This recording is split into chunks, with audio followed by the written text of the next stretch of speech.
હોય ને સમજાશે.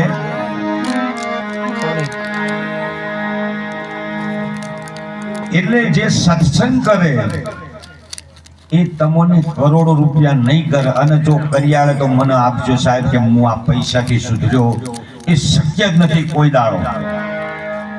પ્રેમ છે કે બંધન નથી.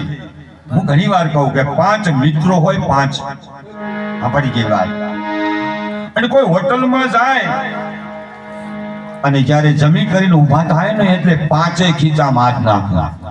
આપણે 5 હાથે એકબીજાના હાથ કરી દે, દુકાન વાળાને આપી દીધા કે એને પાછા આપી દો, બીજું કે એ તમે પાછા આપી દો. એ 5 નો પ્રેમ. અને અમારા જેવા હોય એમ શું કે પૈસા ખાઈને હામે જતો રહે, અને એથી પાછો એટલે તમારે ચો હલવાના હું ખાલી ખાલી કરે બીજા વાત હાલે ને પાછો.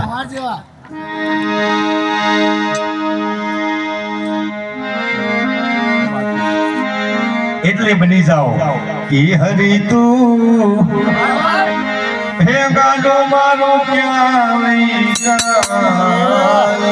કાઈ ના જાણું. આ ગાડું મારા હરીનું મૂકી દો સાહેબ.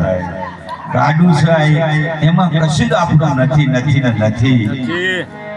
અને જો હોય આપણું તો આપણા આ દાદા જતા ના રહે.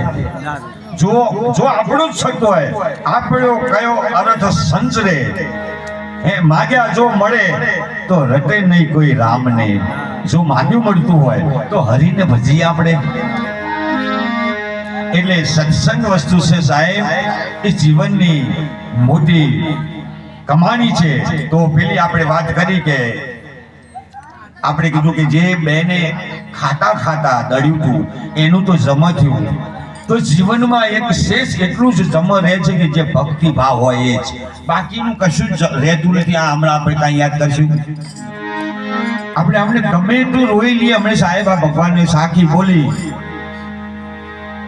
લાખોને લૂંટાવો સાહેબી પણ મરનાર પાછા મળતા નથી. કોઈ દાળ કોઈને મળ્યા નથી. પણ આ કરવું એ પણ કૂતરાના મોતે બાપને મોકલી દેવાય નહીં. ના હોય તો બહારથી લાવીને પણ પ્રસંગ કરવો પડે, એમાં બે મત નહીં. કરવું જરૂર અને દરેકે હાલીવાલીઓ કરી જાય છે, આમાં વધારાનું કઈ આપણે કરતા નથી. એટલે પછીનું હોવો એ જરૂર છે.